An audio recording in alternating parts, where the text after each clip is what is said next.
Hello and welcome back to another episode of Beyond the To-Do List. I'm your host, Eric Fisher, and this is the show where I talk to the people behind the productivity. This week I'm excited to share with you a conversation I had with David Shar. He's a keynote speaker, a consultant, a trainer, and he specializes in helping organizations improve their leadership and their culture, but also combat burnout and design meaningful work. And that's the topic we're going to talk about in this conversation. He and I talk about combating burnout, avoiding it, how to see it before it comes. And in this conversation, David and I talk specifically about burnout in meaningful work. We touch on what burnout is, what are the warning signs of burnout, how can you proactively see it coming ahead of time in yourself or someone else, steps that you can take to prevent it in yourself or your employees or your team, as well as how meaningful work can be part of combating that burnout. If you, like me, have felt burnout throughout this year, this podcast episode is a definite must listen. So I'll get out of the way and just say, enjoy this conversation with David Shar.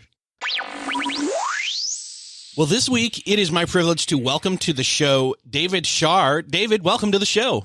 Hey, thanks so much, Eric. It's so great to be on here. As a podcaster, if anybody else is a podcaster out there, I'm sure you probably get pitches from people trying to get on your show. Now, in David's defense, he did not pitch himself. Somebody else did. And they did a great job because they showcased him well and brought up topics that honestly, I don't know that we've talked about on this show before, specifically the topic of burnout.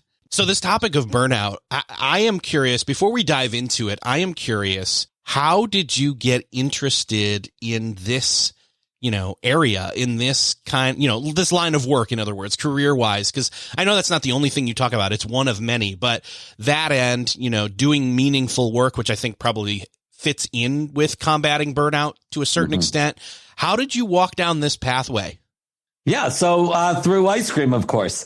It's actually an interesting story. So this is definitely a calling for me.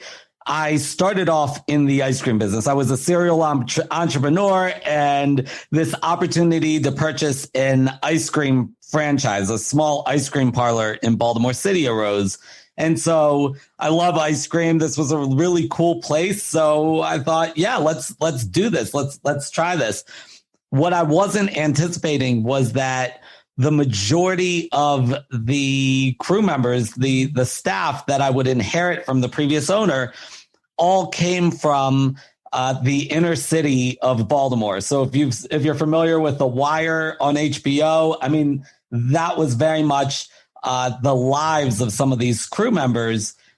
And so very, very dramatic sort of lives that I've seen in the movies and TV, but growing up as like the spoiled kid from the suburbs, I had never been exposed to it. But this was the lives that these people led. So we're talking about things like siblings being murdered on the street. We're talking about parents incarcerated. We're talking about molestation. We're talking about all of these horror stories. And so while I thought I was getting into ice cream, it became clear that this was about much, much more than ice cream. In this leadership position, these people came to rely on me. And it wasn't just that they were just regular old employees. These were people living traumatic lives. And somehow they were finding meaning in scooping ice cream. So the restaurant industry typically has turnover rates of well over 100%. These kids wouldn't leave. They would show up on their days off, and I'd have to chase them away from serving customers when they weren't clocked in. They wanted to be at work. They needed to be at work. And so it really hit me. Mark Twain says the two most important days of your life are the day you're born and the day you find out why. My second day, I remember very clearly one of my crew members who I knew her boyfriend was either in the Bloods or the Crips, one of these street gangs. And they thought this was really funny and romantic because her coworker's boyfriend was in the opposite opposing gang. And well, one day it wasn't so cute because that day she had received this phone call that her boyfriend had been shot multiple times and left for dead. She shows up for work that morning, and I see that she seems down. I call her aside and she tells me what happened.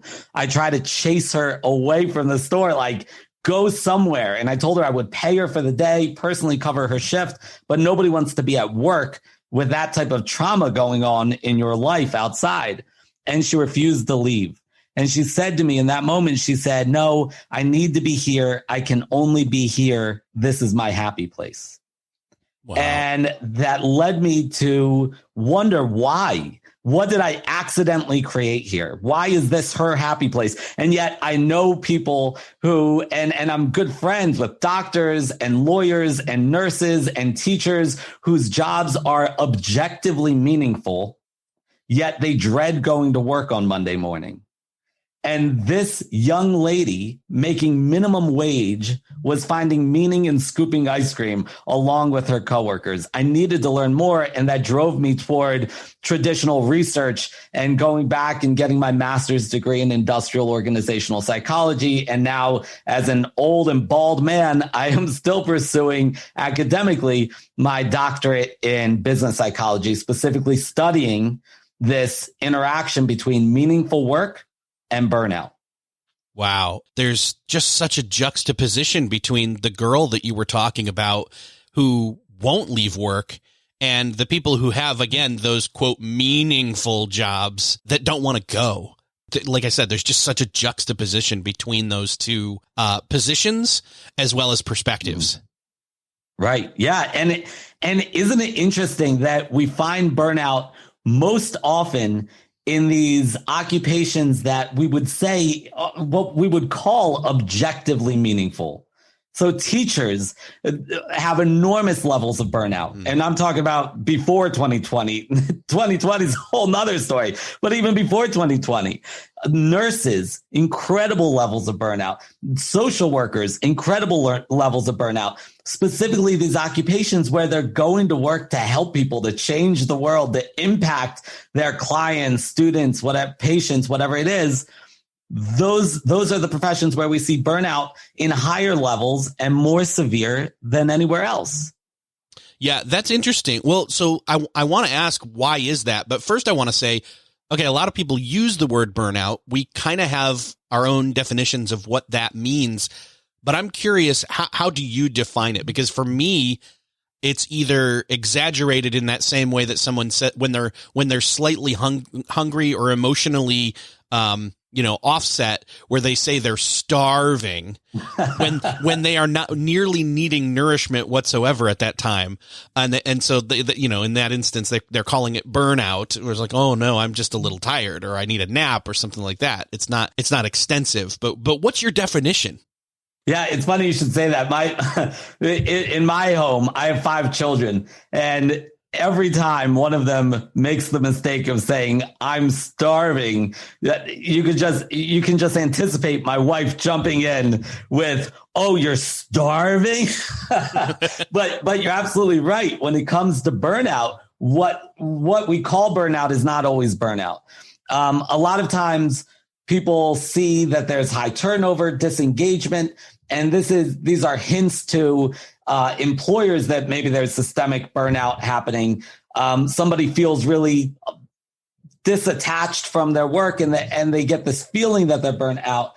But burnout does have a clinical sort of definition that it's kept since really we've been studying this since the 60s or so. And that is that burnout stands on 3 main legs. The first one is emotional exhaustion. So this is when people are feeling exactly that, emotionally exhausted. And it's not physical exhaustion. However, emotional exhaustion can certainly lead to physical exhaustion and could even lead to psychosomatic symptoms and even actual illness. But it starts with this sense of emotional exhaustion. They're just emotionally overloaded. The second piece of burnout is this part we call depersonalization. If you are client-facing, patient-facing, student-facing, otherwise it's just generalized cynicism. But what this means is that you start to disconnect. You start to separate yourself from the job. and you start becoming very cynical. And so when we see teachers do this, it's separating from those personal interactions with their students and starting to just stick to the grade book. When we see nurses do this, they start using more medical jargon and stop thinking of you as, Mr. Eric in room 7 and just start talking about the patient in room 7. They start separating themselves from their jobs. And this is actually valuable psychologically because they're trying to protect themselves because they're emotionally exhausted. And so they're trying to dehumanize you to a certain extent in order to make their job more doable in that mental state. And the third piece is this sense of reduced personal accomplishment. I was speaking to a group yesterday, and right beforehand, somebody was asking me, so what are you going to be talking about? What do you do? And I said, I'm a burnout expert. And she said, oh, I feel so burnt out. I said, what do you mean? And she said, well, I just feel like I'm churning my wheels and nothing is happening. I'm like, exactly. That's 1/3 of burnout.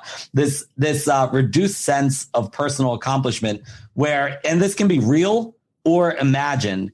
And it doesn't make a difference. But the idea is that we feel like we're churning our wheels. We're moving twice as fast to get things done and nothing is happening. We just don't feel like we're accomplishing what we should be accomplishing with our efforts. Before going into any kind of the ways that you can combat burnout, how do we start to identify in ourselves early warning signs for burnout? And for that matter, how do we, if we're an employer or if we're a team member, how do we identify somebody else near us is starting to burn out? Because I think it's going to be a little bit different there, wouldn't you think? Like, I'm going to know, how can I notice it in myself, but also how can I notice it in somebody else? The way we notice it might be different, I'm guessing. I think yes and no. There are similarities in terms of when you are identifying it with yourself, it's almost like burnout, it has some relation to depression. It's not exactly analogous to depression, and it is very specific to the workplace as opposed to depression. But there are certain similarities. And one of these is that when we talk about burnout, we're talking about you start losing interest in things that used to be interesting to you. So you used to be engaged in your job. Oftentimes, burnout is described as the opposite end of a job engagement scale. So where you used to like getting up for work in the morning, now you are dreading it. You want a vacation. You are feeling cynical about everything at work. Those types of things are signs that you might be burning out. Now, if you are identifying this in your coworkers, or if you are a leaders, managers, they need to be able to identify issues like burnout, especially because it turns out that burnout is highly contagious. So if one person starts to suffer from burnout, it will very quickly spread across the team or across the organization. And so it is critical to recognize it in others. One of the main ways that we recognize it in others is when it's too late. We start to see turnover. And that's a key way to recognize it. What's interesting is when you look at law firms, smaller law firms see a lot of turnover. Larger law firms see much less turnover. So you'd probably come to the conclusion that there's less burnout. No, the data suggests that there's actually more burnout. But is a lawyer really going to leave a 6-figure job where they're building their way up? They might be feeling burned out, but they might feel like they're handcuffed to the position. And so they won't turn over. And sometimes that is way more dangerous than the cost of actual turnover. And so if you want to catch it before you start seeing these symptoms, are people doing the extracurricular? Are they going above and beyond for the organization and for their coworkers? If that is the norm in your organization, which I believe it should be, that people are doing what we call these OCBs, or organizational citizenship behaviors, these things where they don't stick to just their job description. If a colleague needs help, they'll stay late to help. If there's a snowstorm and somebody needs to open up the office, they will trudge through the snow to open up the office. Those types of behaviors will start to disappear and from your culture. And that's one way that you can recognize that something is off and perhaps people are starting to burn out. It sounds to me like that's them doing that dehumanizing in a sense, but for themselves, where they're, doing the bare minimum. In other words, they're, okay, what's the absolute, baseline that I have to perform at here so I can quote, conserve my energy. Right. Absolutely. How often do we hear people say that's not in my job description? That is a very, very toxic thing to hear. And on the flip side, we hear from managers way too often, I pay them to do that job.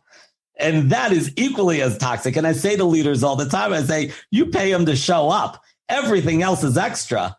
You got to do more to get more. But that is really unhealthy when you start seeing people really sort of pulling out their job description and sticking to the letter of the law. I want to talk a little bit about proactively maybe taking steps to alleviate the possibility of burnout ahead of time. But from a personal standpoint, my question here is, how do we maybe sense, I get it. For me, myself, I can kind of say, okay, well, if I were the employee, how do I look ahead at myself and see, internally, do I feel like I've started to check out or just do the bare minimum? But what if we're not even thinking about it in that way? Do we need to put on those glasses to look at ourselves, or are there just are there guardrails, in other words, we can put up for ourselves in terms of, keeping ourselves in terms of early warning signs for ourselves personally, in other words? Yeah, I think there's a few things that are critical. One is have a support system, give support and get support. So find a team of coworkers that you trust, that you can support and grow with, both emotional support and instrumental support. So if you need some actual help with the task, you're falling behind, somebody that you can call in, hey, could you please help me with this? But also somebody who will listen and who can just be your sounding board when you're feeling kind of negative, because you don't need to be burned out to feel negative about things on the job sometimes. Finding that sort of support, and specifically if you can find a supervisor that gives you that kind of support, that's incredibly valuable. Another piece of it is you don't have to go further than the title of your podcast, Beyond the To-Do List. What we often get caught up in our to-do list, we often get caught up in the mundane and the tasks of the work, and we lose sight of the greater purpose of it all. There's some really great research on meaningfulness and meaningful work, meaningful life, and empirical research on what does that exactly mean? What is a meaningful life?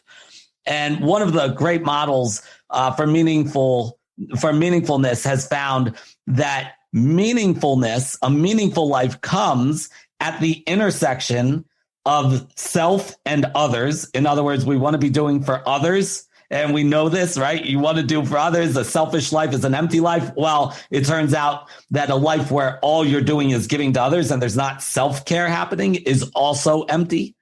It feels empty to the person. But then also it's the intersection between being and doing. So are we spending too much time in the weeds? Are we not thinking more about our broader purpose?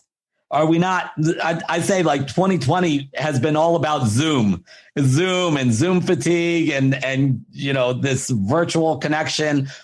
2021 needs to be about zooming out, because if 2020 has taught us anything, it's that the rules of the road that we think exist, it's all sort of just made up. We're sort of just going along and doing it. You need to be able to pull out and really understand why you do what you do, so that if the nature of how you do what you do suddenly changes like it did for so many of us this year, it doesn't really change much for you.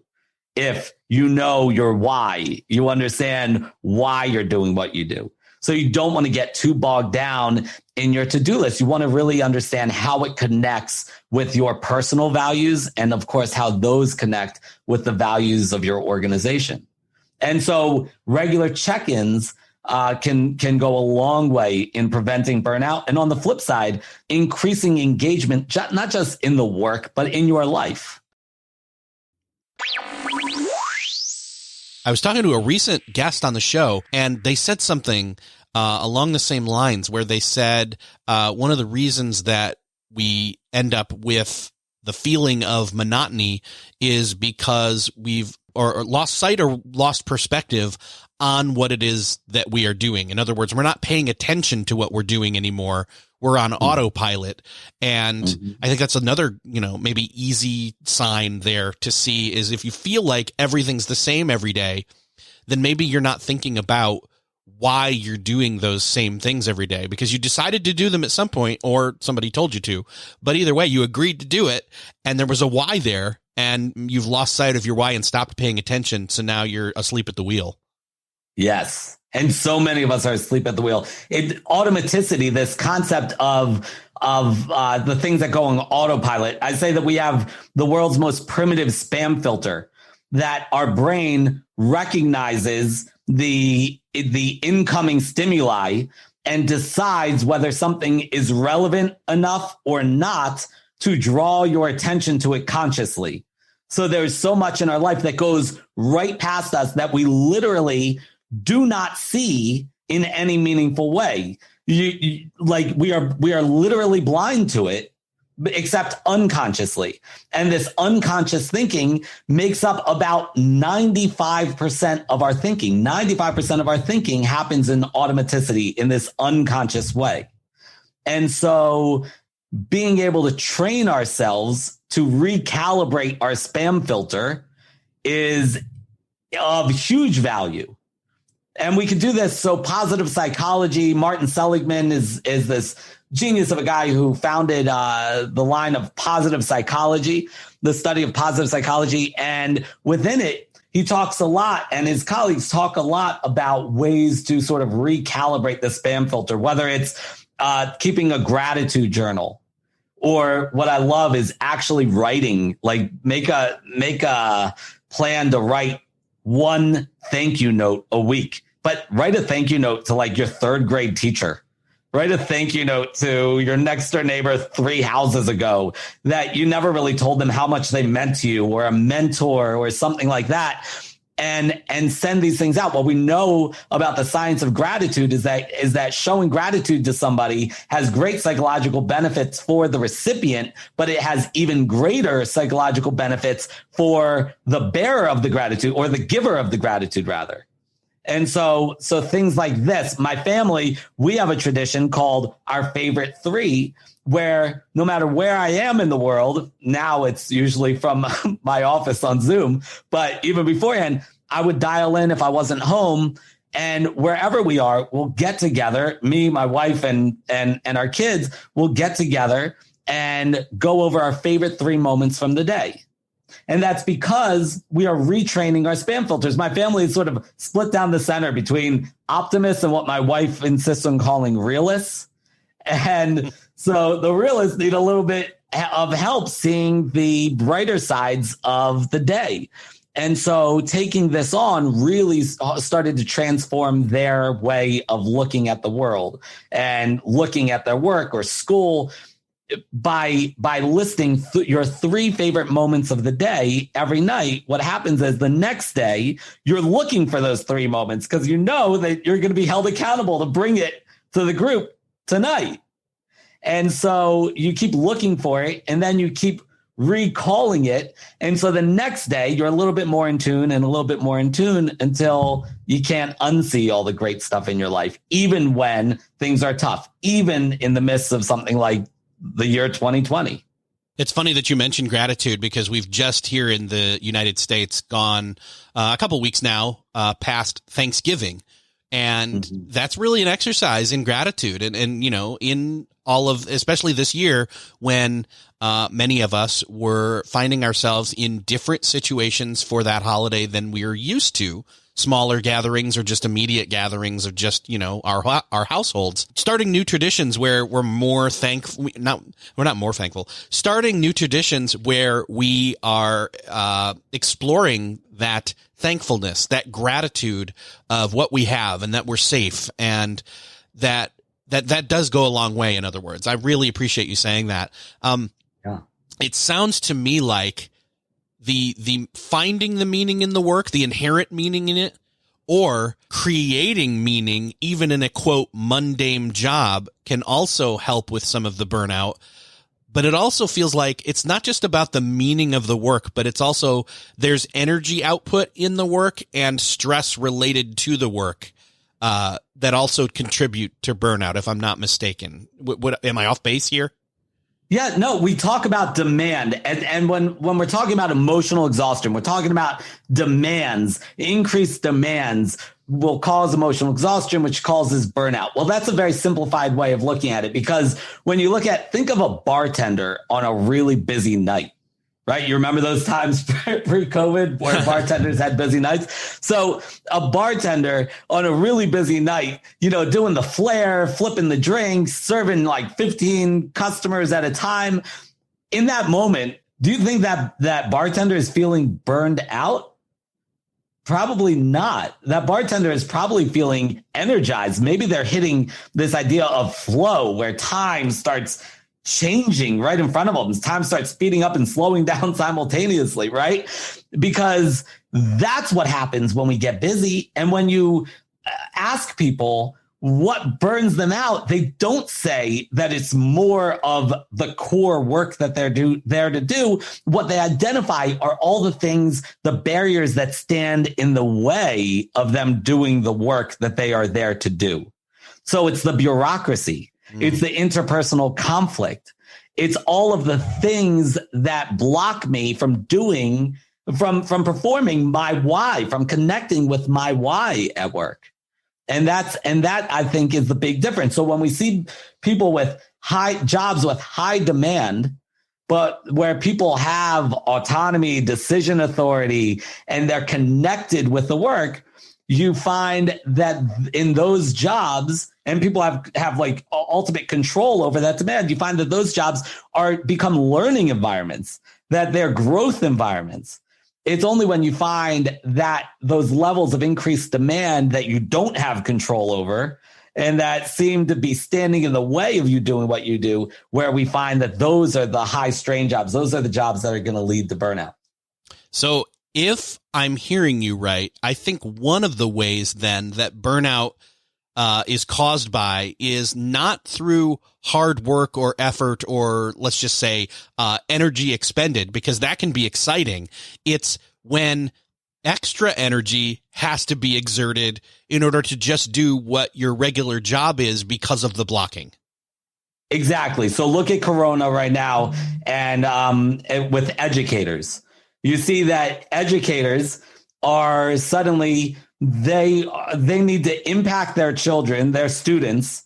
And we talk a lot within that space about social emotional well-being of students, in addition to educating them and getting them the knowledge and growth that they need. But now they're told, oh yeah, you got to do this over a screen. Do it through technology that maybe you've never used before, and certainly not in a professional way. Right? Or we're going to be in person and we're going to wear masks, and that kindergarten class that you're working with, you can't go over and give them a hug. If they get a boo-boo, you got to stay 6 feet away from them somehow. Even then, we need to put plexiglass between you and them. Nobody can be within 6 feet, or sometimes they make exceptions, like 4 feet of each other. So all of these barriers are standing in the way. And then, oh yeah, but by the way, we still want you to have this huge impact, positive impact on these students. And it's like, what, how am I supposed to do that? And part of that is extremely legitimate. There are additional barriers that make it objectively more difficult to affect the change that you are there to affect. However, there are also things in play, both in our traditional policies and in the work culture and in our own habits, that are also standing in the way of us doing the job, because we're trying to do everything the way we know how to do it. And we're not reinventing, we're not innovating. And so we're doing it in the old way with these modifications. And we're finding that our hands are tied. It's not working. So one of the things that we need to do is be able to reinvent and innovate and question everything. And not just in a time like this, but all the time. Question, why does this policy exist? Does this policy get me closer to fulfilling my mission and the organization's mission? Or does it put up an unnecessary barrier between me and that mission? And honestly, that's one of the things that, you know, the mantra of this show's title, Beyond the To-Do List, is about, is not just thinking in terms of, you know, not just talking about anything and everything beyond the to-do list and the norms of productivity, but the ideas behind questioning everything and saying, you know, if that's how we've always done it, is there a better way to do it that's less blocking? In other words, whether that's as a company, as a team, or as myself personally, to become more efficient, you know, because there are micro blockers and friction sometimes that is unnecessary, keeping us from doing the things that we are, one, paid to do, but two, find meaning in doing. Yeah, absolutely. Everything on my calendar and everything on my Asana to-do list, everything is either color-coded or attached to, labeled to one of my goals. And if I put something on that to-do list or I put something on the calendar and I cannot link it to one of those goals, I take pause for a second and think, so why am I doing this? Why am I putting this on my radar? Why am I putting this on my to-do list? And oftentimes it is something that needs to be done because, you know, I don't know that a trip to the motor vehicle administration or whatever is really aligned with one of my core goals, but it needs to be there. But at least I take pause and question, okay, why? Why am I doing this? There's one other thing that we haven't really touched on here, which is it's not just about energy spent. It's not about stress only or blockers. It's not about being aware or not of the meaning in the work or the losing track of that or finding it again or instilling it. If you never really, you know, say you have a job that you never thought, oh, well, I'm not doing this for meaning, I'm doing this for pay, but you can still find meaning in that position. There is one other thing, though, that I think most people usually associate with the word burnout, which is the word vacation. So this one is a difficult one for this year specifically. And here's the funny thing. I mean, I've been talking with people, and typically people do not take the vacation that they're given overall. It's just, specifically in the US, we are bad at it. We just are. But this year more so than ever, because a lot of times it's like, well, where are you going to go? What are you going to do? Is it wasting it to do a staycation? How is that any different? And so what are your thoughts on this? Yeah, I think it is so important. So in the US specifically, but it's really spreading. We push this idea of work-life integration. And I think that it's a natural way to go because we grow up with these phones, these computers in our pockets now. And so especially the younger generations, they're like, wait, I should be able to take calls from home and deal with stuff in my home life when I'm at work and vice versa. And I shouldn't have to come to the office at 9 o'clock until 5 o'clock. I should be able to be doing work throughout the entire day and dealing with family and friends and stuff like that throughout the entire day as well. And so we like to put up this integration and have it all be part of one whole. The question is, how healthy is that in its most pure sense? Because we need boundaries to a certain extent where we can re-energize and refill our meter a little bit. But there's this idea, it's almost like a macho thing, you know, the humble brags about how many hours we're working. We find that organizations that give limitless paid time off have traditionally their employees use less paid time off than organizations that give set numbers set time off. So because it's this macho thing, it's like you're being dared to see how dedicated are you to the work. Taking a break and walking away and re-energizing is a time to increase creativity and to remind yourself about that bigger why and to reflect a little bit. It's so important, but we really don't do that enough. And we kind of judge people who do. We judge people or fear that we're going to be judged if we do take the time away. And why is that though? I think that I've heard the same thing with the, unlimited vacation time. I've heard an organization or two tout. I've heard that same response that people take less of unlimited time because there's some kind of caveat to it. Not in the fine print or anything, but in the culture of the organization. Because if there's unlimited, then it's more about, okay, well, I don't want to be the guy who's taken more than everybody else if there's unlimited. But if we all have our own set amounts that we have, then I'm justified in what I can take is kind of the flow of the conversation that I think it was an article I was reading that kind of stated it. It's interesting to me that when it's wide open and you could take a whole lot of time, you would take almost none, because then it almost goes the opposite direction of unwritten rules. Yeah, and it's being modeled by leadership. And oftentimes leaders are not taking that vacation time. And so you're sort of watching for cues, like to see what they do. I was speaking to some first responders and police officers, and there was a police chief who said to me, I love the idea of giving my people more work-life balance and telling them to unplug, but how the heck do you expect me to unplug? I could get a call at any time and there could be an emergency. I can never unplug. And my response was, you could be causing emergencies if you don't unplug, because if you are completely unable to unplug, if you're gonna go down that path and you don't have lieutenants, in this sense, literal lieutenants that can back you up, that you can trust to cover for you when you're not there. If you can't get a secondary phone that's like the emergency phone, but turn off your main phone at certain times of the week, then what are you communicating to everyone else? They're going to follow your lead. And if you are not setting up boundaries between your work and external to work life, then how do you expect your officers to do that? And ultimately, that's really dangerous, because they will burn out more often and they will be working exhausted, and they need that time. And so does this police chief.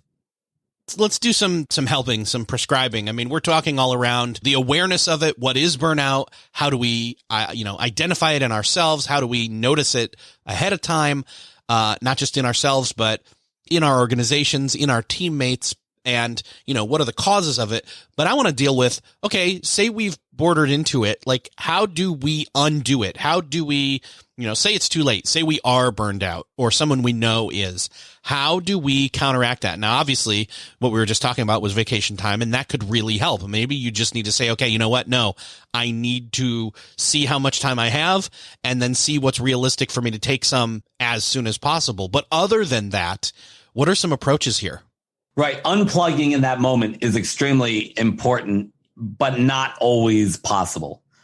Other things that you could do are to reconnect to why you do what you do. So depending on what you're doing, if you're a teacher, connect with a student. If you're an entrepreneur and working with professionals or individuals, reach out to one of them and have sort of a personal conversation. Ask them what value you bring, right? Explore that with them.